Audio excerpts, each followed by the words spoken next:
La radio qui vous parle de NBA, c'est Radio Off Basket. Le basketball, c'est mieux à la radio. Game 4, Kyle. Grant Williams on him. Raptors up 7. Kyle, a little bit of separation and the three is good. Bonsoir à tous et bienvenue pour ce Dino Talk l'après-match du match 4 entre les Raptors et les Celtics dans ces demi-finales de conférence Est. Une victoire des Raptors 100-93. Pour revenir sur ce match avec moi ce soir, il n'y a personne. Je suis tout seul, Mike Laviole aux commandes de ce retour sur la rencontre. On va aborder ce match, on peut le dire d'ores et déjà. C'est le match le plus abouti des Raptors dans cette série. On a assisté à un match maîtrisé de la part des Raptors. C'est le premier sur les 4 depuis le début dans la bulle. Les Raptors qui ont été emmenés une nouvelle fois par un excellent Kyle Lowry. Kyle Lowry qui a donné le tempo d'entrée avec 11 points en premier quart-temps. Il a encore fait mieux que dans le match précédent.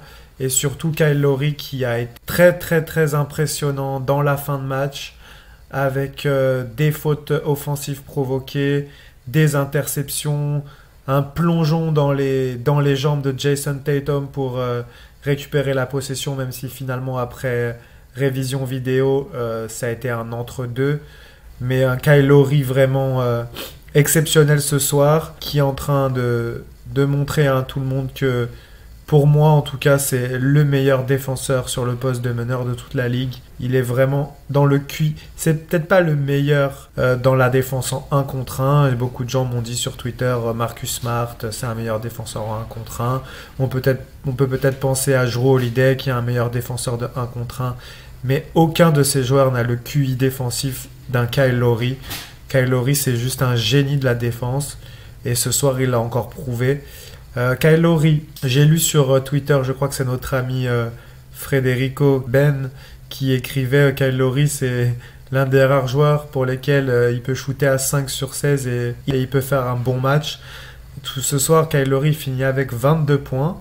Il est à 5 sur 16 au tir, à 4 sur 10 à 3 points. Il prend 11 rebonds, il fait 7 passes décisives, 2 interceptions, 2 contres. On oubliera les 5 balles perdues qui sont anodines à ce niveau-là, vu le match énorme qu'il fait ce soir. Kyle Lowry, homme du match. Sans grande contestation, Kyle Lowry, homme du match. On va souligner, pour commencer, la clé dans ce succès des Raptors.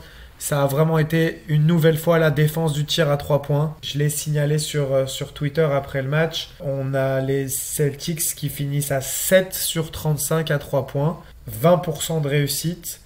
Ils sont malgré tout à 44% au tir. Cela s'explique par beaucoup de points dans la raquette. Ils sont à 44 points dans la raquette. Ils gagnent le match à ce niveau-là largement. 44 à 26 par rapport aux Raptors. Ils shootent à 22 sur 34 à l'intérieur, tandis que les Raptors sont seulement à 13 sur 33. Les Raptors qui ont été plutôt maladroits dans ce match, ils shootent seulement à 39,5%, 34 sur 86. Mais en revanche, il y a eu du mieux dans l'adresse à 3 points. On va y revenir après. 17 sur 44, 17 paniers à 3 points marqués. Ça fait du bien, 38% de réussite. Comme nous le disait Nathan dans l'avant-match, les Raptors montent en puissance sur la série. C'était de mieux en mieux sur les 3 premiers matchs. On était à 32%, il me semble, sur le match 3. On passe à 38% sur ce match-là. C'est vraiment dans les standards de l'équipe et ça fait toute la différence. Boston, pour faire le tour des joueurs, ça a été très compliqué de loin ce soir. On a un Tatum à 1 sur 6, un Smart à 1 sur 6 et un Walker à 1 sur 6. Et Jalen Brown est à 2 sur 11. Ça a été vraiment très compliqué. Le banc est à 2 sur 6 également. C'est un match très compliqué. Et à la différence des Raptors sur les matchs précédents qui étaient maladroits de loin, les Raptors, c'était des tirs la plupart du temps qu'ils arrivaient à se trouver et qui étaient ouverts après des bons mouvements collectifs ou après des fixations. Ce soir, on a l'impression vraiment que les tirs de Boston sont souvent contestés ou en tout cas compliqués pour la plupart. On a retrouvé cette défense des Raptors qui sort sur tous les tirs à 3 points. Un Pascal Siakam vraiment impressionnant dans ce domaine-là, mais toute l'équipe vraiment collectivement. Kyle Lowry, Fred VanVleet, OG Anunoby, même Marc Gasol qui malgré tout parvient à être plutôt mobile, même si c'est pas forcément lui qui sort sur les tirs à 3 points. La défense des Raptors a été Serge Ibaka, Norman Powell également. La défense des Raptors a vraiment été impressionnante. On a vraiment retrouvé cette défense qu'on connaissait des Raptors et qu'on n'avait pas forcément vu dans les matchs précédents. Même si on avait été quand même bon défensivement, on sait que les premiers matchs, les Raptors ne les perdent pas forcément en défense.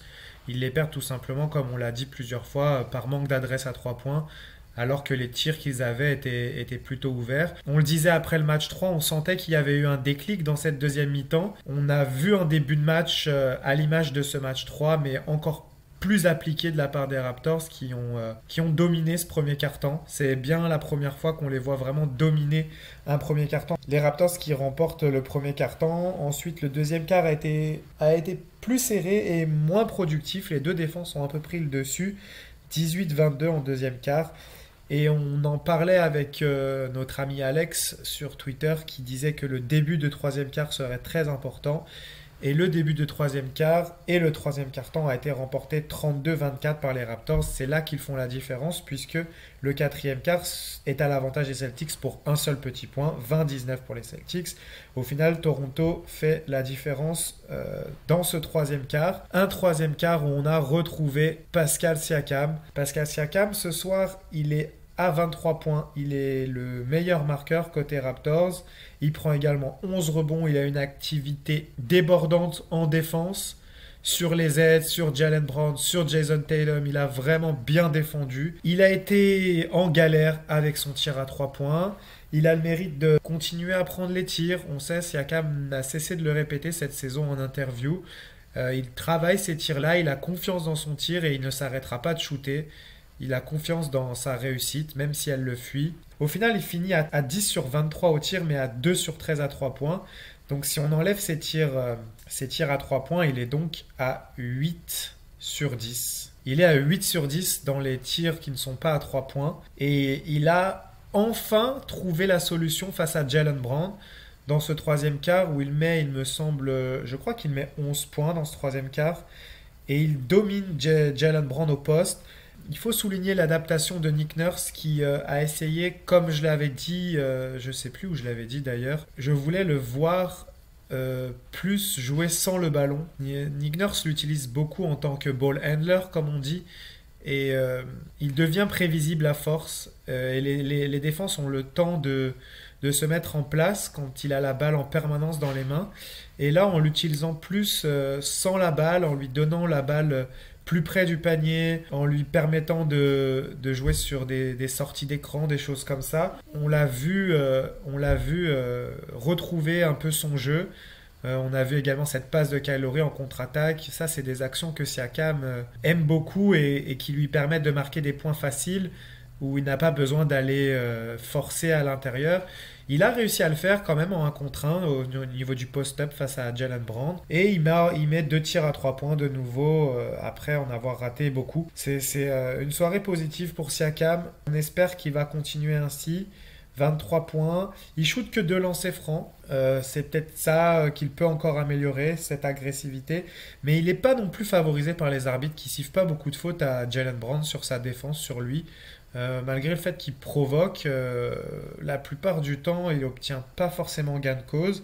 Il faudrait peut-être qu'il prenne des cours auprès de Kyle Lowry pour qu'il lui montre comment faire. Kyle Lowry qui shoot 8 lancers francs. Ce soir, il est à 8 sur 8 au lancer franc.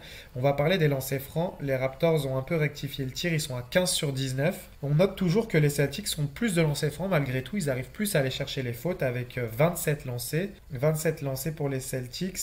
Tatum n'a pas été beaucoup sur la ligne ce soir. Il est à 3 sur 5. C'est un peu tous les joueurs qui ont été sur la ligne. On a Tatum qui en a tiré 5, Jaylen Brown qui en a tiré 4, Walker en a tiré 7, Smart en a tiré 5. Ça a été bien réparti. Côté Celtics, on n'a pas eu beaucoup de fautes sur Tatum. Tatum a été bien défendu. Mais lui aussi, si on enlève sa maladresse à 3 points, il est à 1 sur 6 à 3 points. Il est à 10 sur 18. Du coup, ça lui fait un 9 sur 12, ce qui est très bien. Tatum, il finit avec 24 points, c'est le meilleur marqueur du match, 10 rebonds, 3 passes, 5 balles perdues. De manière générale, la défense des Raptors a été bonne sur tout le monde. On n'a personne qui a qui a explosé ce soir, comme ça avait été le cas dans le match précédent. Kemba Walker a été bien défendu. Il est à 1 sur 6 à 3 points, 4 sur 9 au tir, 6 sur 7 au lancer. Il fait quand même 8 passes, il a réussi à bien faire tourner son équipe. De toute façon, Boston est malgré tout dans le match quasiment tout le long. Il ne faut pas non plus minimiser la performance de l'adversaire. Ce sont les Raptors qui ont bien joué ce soir. Mais Boston n'est pas non plus accrédité d'un match raté. Pour l'instant, sur les 4 rencontres, Boston ne manque aucun match. On notera malgré tout l'adaptation de Nick Nurse qui, comme l'a souligné notre camarade de Celtics FR dans l'avant-match, et il l'a souligné à nouveau ce soir, les Raptors ont fait en sorte de sortir les Celtics de leur spot préférentiel, notamment grâce à cette défense de zone très agressive sur la ligne à 3 points. Ils ont rendu les choses vraiment difficiles à ces Celtics. On va parler un peu du banc maintenant avec quelque chose d'étonnant. On va parler du banc et des temps de jeu. Nick Nurse a de nouveau beaucoup fait jouer ses titulaires. On dirait qu'il a fait un petit clin d'œil à Budenholzer qui a dit que 36 minutes c'était la limite maximum pour Giannis Antetokounmpo. Alors côté Raptors, ce soir on a Siakam à 45 minutes, VanVleet à 44 et Kyle Lowry à 43. Anunoby a un peu moins joué, 35, il n'est pas au-dessus des 40 ce soir. Gasol joue 25, Ibaka 22 et Powell a eu plus de temps de jeu avec 19. Matt Thomas a passé 3 minutes sur le terrain avec du positif malgré tout, il a été bon en défense. Je ne sais pas s'il prend un tir à 3 points qu'il rate, mais de l'activité, un rebond. Bon, il est à moins 3 dans le plus-minus, mais sur 3 minutes c'est compliqué de tirer un enseignement de ça.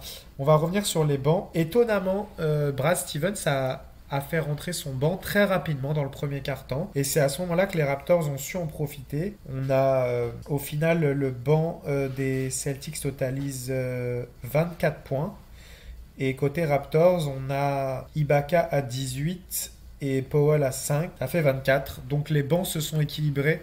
C'est vraiment le 5 de départ des Raptors avec Serge Ibaka quand même qui fait un très gros match. Serge Ibaka qui s'est bien rattrapé de son match 3 où il était plus en difficulté dans le scoring, mais il a continué à être vraiment très bon en défense et toujours présent au rebond. Il a bien suppléé Marc Gasol qui est sorti pour 6 fautes. Marc Gasol, j'ai vu quelques critiques également à son égard. Je ne les partagerai pas forcément. Je trouve que Marc Gasol a fait un match à la Marc Gasol. Il distille 5 passes décisives quand même, il a fluidifié le jeu d'attaque. Il marque seulement 4 points, mais il parvient à inscrire un tir à mi-distance très très important en quatrième quart. Fin du quatrième quart, les Raptors ont gagné ce match sur la défense, vraiment, parce que c'était compliqué encore pour aller chercher des tirs. Ça nous faisait penser un peu à ce match 2, où l'attaque a peiné dans les derniers instants. Mais cette fois-ci, la défense a vraiment tenu le choc et les Raptors l'ont emporté grâce à cette défense. Mais ce panier de Marc Gasol est à noter, il a été très important. Et on va parler ensuite du match de Fred VanVleet. Fred VanVleet a été plutôt maladroit, mais il finit quand même à 5 sur 11 à 3 points. Et ça fait toute la différence dans ce basket moderne où le tir à 3 points a pris vraiment une importance capitale. Il finit à 6 sur 19, il est encore en difficulté dans ses pénétrations. Je l'ai souligné également pendant le match. Fred VanVleet a du mal à s'adapter à cette défense de Boston qui lit parfaitement son jeu. Il l'a fait une fois où il s'est arrêté dans sa pénétration et a trouvé une passe pour Norman Powell. Il faut vraiment qu'il arrive à s'adapter là-dessus. Il finit avec 6 passes décisives, c'est pas mal, 17 points. 6 rebonds pour VanVleet, c'est pas mal du tout. Non, un bon match encore de VanVleet défensivement, il répond présent. Si Marcus Smart est à 2 sur 8 et 1 sur 6 à 3 points, c'est pas anodin. On a VanVleet qui fait son travail en défense. L'amélioration qu'il pourrait faire, comme je l'ai dit, c'est vraiment dans ses pénétrations, essayer d'être plus malin, parfois stopper, feinter. Il faut qu'il prenne un peu des pages du livre de Kyle Lowry qui est vraiment très bon dans ce domaine-là pour pénétrer, utiliser son corps, provoquer des fautes, même si certaines personnes appellent ça du flopping, appelez ça comme vous voulez, mais pour moi c'est de l'intelligence de jeu et c'est pas le seul à faire ça. James Harden va chercher des fautes dans le même genre. Beaucoup de joueurs, Kemba Walker est bon pour faire ça aussi. Voilà, donc appelez ça du flopping si vous voulez. C'est pareil sur les passages en force. Pour moi, c'est du génie défensif. Si vous voulez appeler ça du flopping, appelez ça comme vous voulez. Et enfin, revenons sur notre OG Anunoby. OG Anunoby qui est vraiment en grande confiance avec son tir. Il est à 2 sur 4 à 3 points. En fait, ce qui est vraiment intéressant avec OG Anunoby, c'est qu'il est parfaitement dans son rôle. On sait que dans ce 5-là, dans le 5 de départ, il n'est pas l'option numéro 1 en attaque. Loin de là, il est facilement la 4e, voire la 5e. Il a peu le ballon en main, mais quand il l'a, il fait les bons choix. Ce soir, il a quand même 3 balles perdues. J'avais pas remarqué forcément ça. Mais pour moi, il n'a pas forcément beaucoup de déchets. Il fait 3 passes. Il est à 3 sur 7 au tir, 2 sur 4 à 3 points. Il fait ce qu'on a besoin qu'il fasse en attaque. Et en défense, il est juste toujours exceptionnel. Il fait 2 contres ce soir. Il prend que 3 rebonds, mais il est très agressif malgré tout au rebond.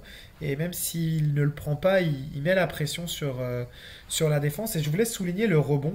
Quelque chose de très particulier quand on regarde la feuille de match ce soir. Les Raptors ont pris 8 rebonds offensifs et ils marquent 24 points en seconde chance à 9 sur 10. Donc ça veut dire qu'ils ont provoqué 2 ballons certainement qui sont sortis des limites du terrain sur des rebonds, ce qui ne rentre pas dans les stats de rebonds offensifs, mais ce qui permet d'avoir 10 tirs en seconde chance, ce qui est quand même assez conséquent. Les Celtics ne sont qu'à 4 sur 5 et 12 points en seconde chance. 24 points en seconde chance à 12, ça fait un écart de 12 points. Et si on regarde le score final, on a 7 points d'écart. Donc les secondes chances ont joué un rôle énorme dans cette rencontre. OG, qui prend que 3 rebonds, mais qui en prend 2 offensifs. Tout comme Serge Ibaka, il prend 2 rebonds offensifs et on en a un pour Laurie, un pour Van Vliet, un pour Siakam. Donc 8 rebonds offensifs pour les Raptors, mais 10 tirs en seconde chance, ce qui permet d'apporter 24 points. C'est une des clés également de cette rencontre. Si on devait résumer, on notera 3 choses ce soir. Le tir à 3 points qui est revenu avec 17 réussis. La défense sur le tir à 3 points de Boston qui a été vraiment très bonne. Ces points en seconde chance qui ont vraiment été très importants, surtout quand vous shootez seulement à 39%. C'est vraiment un plus d'avoir ces rebonds offensifs. Et côté Celtics, du coup, avec cette maladresse dans le tir de loin, ils inscrivent 44 points à l'intérieur. De toute façon, il faut bien aller marquer des points quelque part. Quand vous n'êtes pas adroit à 3 points en raison d'un adversaire qui sort très vite sur vos tirs, forcément cela vous permet d'avoir des points à l'intérieur. C'est là qu'on peut peut-être reprocher un peu, s'il y a des reproches à faire à Marc Gasol, qui n'était peut-être pas forcément à la perfection dans son placement, mais moi je trouve que le match de Marc Gasol est satisfaisant. De toute façon, il y a une victoire de 7 points à l'arrivée. Je ne vois pas beaucoup de points négatifs au final ce soir. Tout le 5 de départ est en plus-minus positif. De toute façon, les Celtics n'ont jamais mené de plus de 3 points. Justement, c'est lorsque Matt Thomas était sur le terrain. Et on n'a même pas forcément l'impression que Matt Thomas fait un mauvais match. C'est le seul qui a un plus-minus négatif ce soir. Norman Powell est à 1 et Ibaka est à 0. Donc c'est vraiment le 5 de départ qui fait la différence. Parmi les améliorations possibles, on peut encore noter Norman Powell qui fait un petit match. Il est à 1 sur 6 au tir. Il ne prend pas de tir à 3 points, il s'est concentré sur le jeu en pénétration. Ça n'a pas été une grande réussite pour lui ce soir.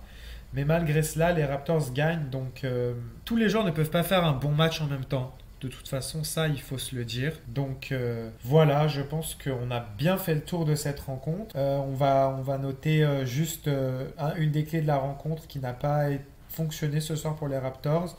6 paniers seulement, 6 points seulement en contre-attaque. C'est pas beaucoup, mais les Celtics défendent bien la transition. Les Raptors ont été bons de leur côté aussi, seulement 7 points pour les Celtics en contre-attaque. On va maintenant se donner rendez-vous pour l'avant-match du match 5.